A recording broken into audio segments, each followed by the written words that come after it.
अस्सलाम वालेकुम, welcome to marry stand. उम्मीद है आप सब बिल्कुल खैरियत से होंगे और ज़िंदगी को भरपूर तरीके से एंजॉय कर रहे होंगे। एक नया दिन, एक बहुत खूबसूरत सुबह, और इस खूबसूरत सुबह में मैं आपके लिए आज एक और खूबसूरत टॉपिक लेकर आई हूँ जो कि आपको खूबसूरत बनने में बहुत ज़्यादा हेल्प करेगा। As you know, these days I am discussing with you healthy lifestyle. Healthy lifestyle में क्या कुछ आ जाता है और इसके डिफरेंट एस्पेक्ट्स को मैं आपके साथ आजकल डिस्कस कर रही हूँ।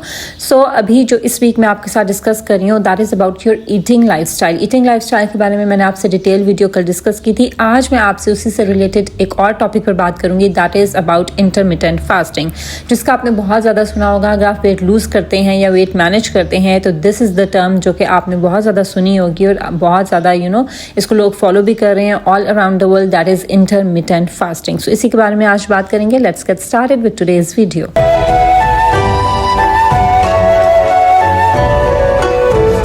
सबसे पहले तो बात कर लेते हैं कि इंटरमिटेंट फास्टिंग होती क्या है। देखिए, फास्टिंग का क्या मतलब होता है? रोज़ा रखना, वो टाइम जिसमें हम कुछ भी खाते नहीं हैं, that is your fasting time. ठीक है। सो इंटरमिटेंट फास्टिंग में ये होता है कि आपको कुछ घंटे दिए जाते हैं जिसमें आपने कुछ नहीं खाना, और फिर कुछ टाइम ऐसा है, कुछ आवर्स ऐसे हैं जिसमें आप खा सकते हैं। यानी एक आपकी फास्टिंग विंडो होती है। फास्टिंग विंडो मीन्स वो टाइम जिसमें आप कुछ भी खा नहीं रहे, और फिर एक होती है आपकी ईटिंग विंडो। ईटिंग विंडो का मतलब है वो आवर्स, वो टाइम, वो घंटे जिनमें आप खा पी रहे हैं। अब ये कितना टाइम होता है, इसके डिफरेंट पैटर्न्स हैं। स्टार्टिंग में बिगिनर्स को 12-12 की जो रेशियो है या 12-12 का जो टाइम है वो दिया जाता है। इसका मतलब है कि 12 घंटे आपने भूखा रहना है और 12 घंटे आपने खाना है। अगर आप इंटरमिटेंट फास्टिंग स्टार्ट कर रहे हैं, यू आर अ बिगिनर, आपने आज से पहले कभी नहीं की, तो आप 12-12 से स्टार्ट करें कि 12 घंटे आपने खाना नहीं है, और फिर जो 12 घंटे हैं वो आपने कुछ भी आप खा पी सकते हैं।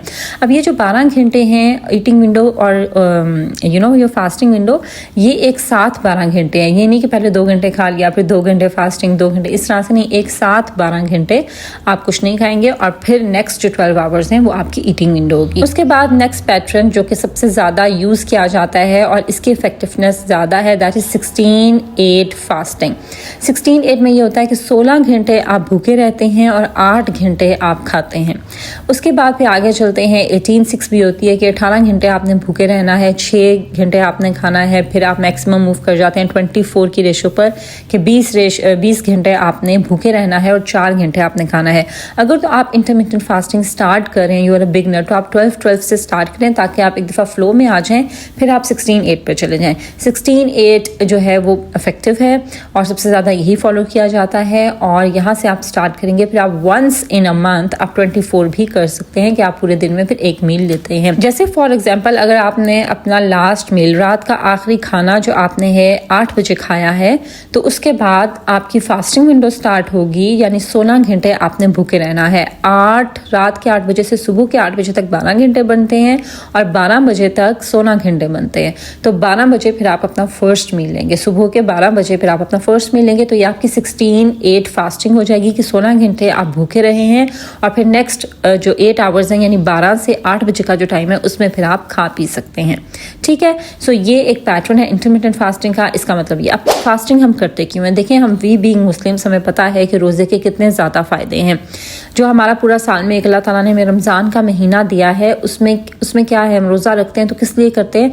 हमारी बॉडी रिपेयर होती है, एक तरह से हमारी बॉडी हील होती है। ठीक है। एक तरह से उसके अंदर जो भी रिपेयरिंग की ज़रूरत होती है, जो भी सिस्टम्स में, वो दोबारा से रिफ्रेश हो जाते हैं only because of fasting. So fasting के बेनिफिट्स तो वी ऑल नो, और इसके अलावा भी वीक में 2 दिन रोज़े रखना सुन्नत नबी है, सोमवार के दिन और जुमेरात के दिन। सो फास्टिंग के बेनिफिट्स तो हैं ही हैं, इससे तो इनकार किया ही नहीं जा सकता। चाहे आपने अपनी ब्लड शुगर को इम्प्रूव करना हो, या आपने अपने वेट को मैनेज करना हो, लूज़ करना हो, मेंटेन करना हो, आप अपने ब्रेन फंक्शन को बूस्ट करना चाह रहे हैं, आप अपनी हेल्थ वाइज आप कंसर्न है, अपनी हेल्थ को अच्छा करना चाह रहे हैं, अपनी बॉडी को रिपेयर करना चाह रहे हैं, अपनी बॉडी को हील करना चाह रहे हैं, so intermittent fasting is the way जिसके थ्रू आप ये सब कर सकते हैं।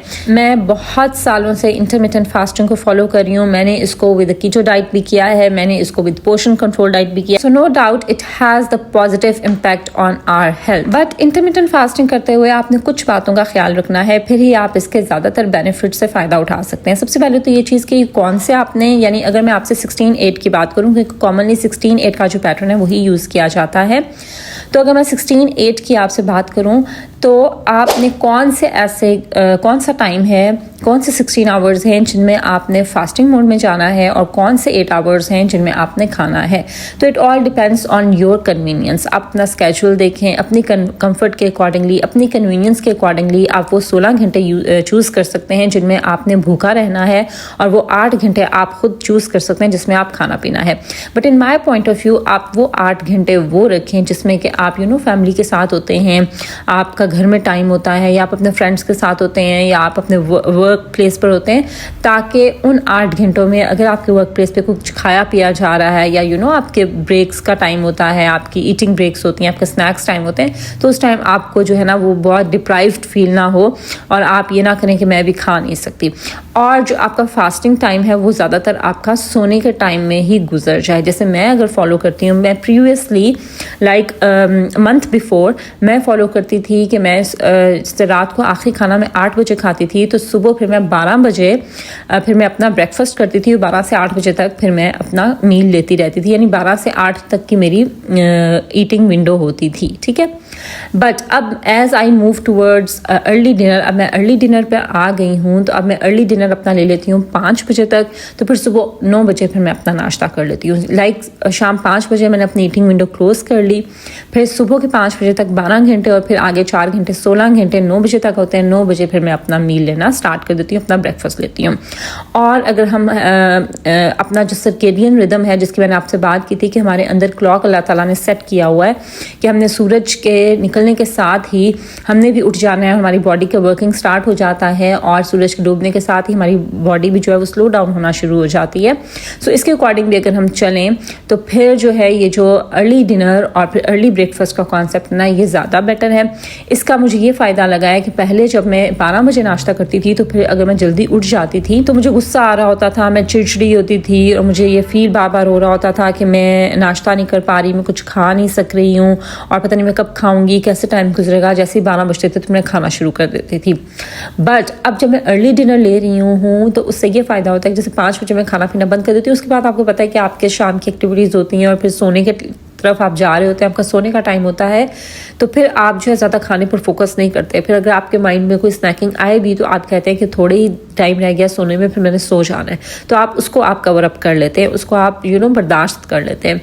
तो फिर इस तरह से आप जब सो जाते हैं तो फिर आपका most of the time sleeping में गुजर जाता है। फिर जब आप सुबह उठते हैं, अपनी मॉर्निंग की जो रूटीन है उसके बाद आप आराम से नाश्ता कर लेते हैं, फिर आप चिड़चिड़े भी नहीं होते, आपको फील भी नहीं होता कि आप खा पी नहीं रहे। सो मुझे जो सूट करता है, मेरे लिए जो कन्वीनियंट है, मैं वो फॉलो करती हूँ। आपके लिए जो कन्वीनियंट है वो पैटर्न फॉलो कर सकते हैं, ठीक है, कि किस टाइम, जैसे कुछ लोगों की रात की शिफ्ट होती है ना जॉब्स की, और फिर वो मॉर्निंग में घर आ रहे होते हैं, तो आपको जो 16 और 8 घंटे सूट करते हैं ना वो आप अपने हिसाब से आप चूज़ कर सकते हैं। उसके बाद जी आपने अपने फास्टिंग मोड में आपने किन किन चीज़ों का ख्याल रखना है। एक तो ये कि फास्टिंग मोड में हम पानी पी सकते हैं, जैसे तो वैसे तो हम अगर रोज़ा रखें तो उसमें तो हम पानी भी नहीं पी सकते, लेकिन इंटरमिटेंट फास्टिंग में आप 0 कैलोरी लिक्विड ले सकते हैं। 0 कैलोरी लिक्विड का मतलब ये है कि आप पानी पी सकते हैं, आप ग्रीन टी ले सकते हैं, आप ब्लैक टी ले सकते हैं, जिसमें मतलब सिर्फ ब्लैक टी का हवा होता है, जिसमें ना ही शुगर होती है ना ही दूध होता है। ब्लैक कॉफ़ी ले सकते हैं, ठीक है, जिसमें सिर्फ वो कहवा होता है, कॉफ़ी होती है ब्लैक कॉफ़ी, जिसमें दूध और चीनी कुछ भी शामिल नहीं होता। इसके अलावा आप लेमन वाटर ले सकते हैं। सो ये वो लिक्विड्स हैं जिनका जो कैलोरी है वो 0 होती है। सो ये आप ले सकते हैं, बट ऐसा भी नहीं है कि आप ब्लैक टी के 3-4 मग्स पी लें और ग्रीन टी के 3-4 मग्स पी लें। 1 कप इज़ एनफ, ठीक है, 1 कप इज़ एनफ। सो ये वो लिक्विड्स हैं जो आप अपने फास्टिंग मोड में ले सकते हैं। खाना आप कुछ नहीं खा सकते, ठीक है, कुछ खाना नहीं है आपने। उसके अलावा फास्टिंग मोड जब आपका है, ये फास्टिंग विंडो है, उसमें आप कोई इंटेंस एक्सरसाइज ना करें। हल्की सी वॉक आप कर सकते हैं, बट आपने जितना वर्कआउट करना है ना वो अपने ईटिंग विंडो में आप करेंगे, क्योंकि फास्टिंग में ऑब्वियसली जब हमने रोज़ा भी रखा होता है तो हम पहले लिथार्जिक हो रहे होते हैं, हम चिड़चिड़े हो रहे होते हैं, समटाइम्स हमारी बॉडी जो है वो इतनी एक्टिव नहीं होती, और फिर अगर हम उस टाइम अगर बहुत इंटेंस वर्कआउट करते हैं तो हमारी बॉडी सर्वाइवल मोड में जाना शुरू हो जाती है। सो आपने जो फास्टिंग विंडो है उसमें आपने इंटेंस एक्सरसाइजेस नहीं करनी। अच्छा जी, फिर बात करते हैं उन 8 घंटों की जिनमें आपने खाना पीना है, तो उसमें आप क्या खा पी सकते हैं। ऐसा नहीं है कि जैसे ही आपका टाइम, जैसे फॉर एग्जाम्पल अगर आपने 12 बजे खाना शुरू करना है तो जैसे ही 12 बजे आप खाने पर टूट पड़े और आपने हर तरह का खाना खा लिया, नहीं। आपने अपने खाने पीने की हैबिट्स, जैसे मैं पहले भी आपसे कल बात कर चुकी हूँ कि ईटिंग हैबिट्स में आपने किन किन चीज़ों का ख्याल रखना है। आप सब कुछ खाएं, लेकिन पोर्शन में खाएं, कंट्रोल करके खाएं, तो फिर इसके बहुत ज़्यादा बेनिफिट्स हैं। फिर आप देखेंगे आपको इंटरमिटेंट फास्टिंग दिनों में ही आपको जो भी आपका रिक्वायर्ड गोल है related to your weight management, वो आपको रिजल्ट्स दिखाना शुरू कर देगी इंटरमिटेंट फास्टिंग, अगर आप इसको प्रॉपर्ली लेके चलेंगे।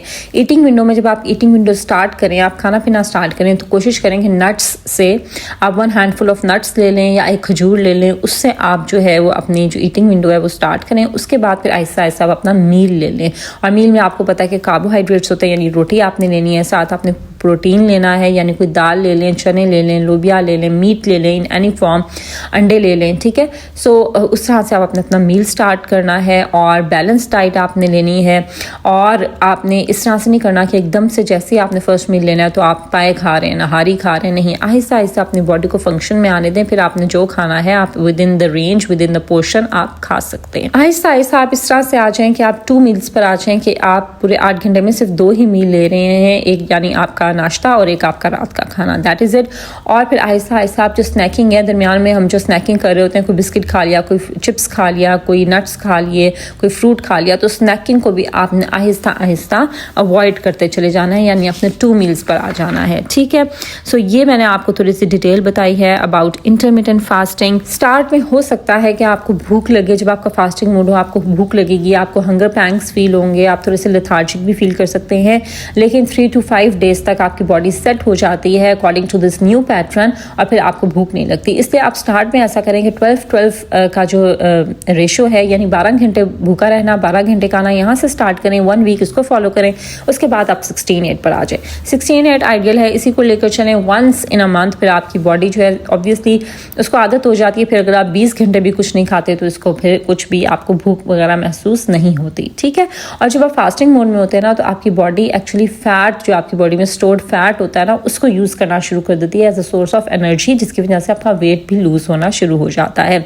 सो इंटरमिटेंट फास्टिंग के बहुत ज़्यादा बेनिफिट्स हैं। इंटरमिटेंट फास्टिंग को वैसे भी अगर आप अपनी रूटीन में लेकर आएँ तो आप जो एक्स्ट्रा पाउंड्स गेन कर लेते हैं ना, वो नहीं होगा, ठीक है। So that was all about intermittent fasting. आज मैंने इंटरमिटेंट फास्टिंग से रिलेटेड आपको जितनी भी डिटेल थी वो प्रोवाइड कर दी है। एक चीज़ का आपने ख्याल रखना है कि आपने अपने आप को ज़्यादा से ज़्यादा हाइड्रेट रखना है, जितना पानी आपने पी सकते हैं, आइदर वो फास्टिंग विंडो हो या वो ईटिंग विंडो हो, आपने ज़्यादा से ज़्यादा पानी पीना है। इसके साथ साथ अपने स्लीप पैटर्न के ऊपर भी तवज्जो दीजिए कि आप 8 आवर्स की स्लीप जो है, रात की जो नींद है 8 घंटे की, वो आप ले रहे हों। और साथ साथ आपने अपने स्ट्रेस को भी मैनेज करना है। अगर आप किसी भी वजह से स्ट्रेस्ड हैं या आपको कोई परेशानी है तो उसको पहले मैनेज कीजिए, क्योंकि ये सब फैक्टर्स मिलके आपकी हेल्थ के ऊपर इफेक्ट करते हैं, और सिर्फ एक चीज़ फॉलो करके ही आप रिक्वायर्ड रिजल्ट्स हासिल नहीं कर सकते।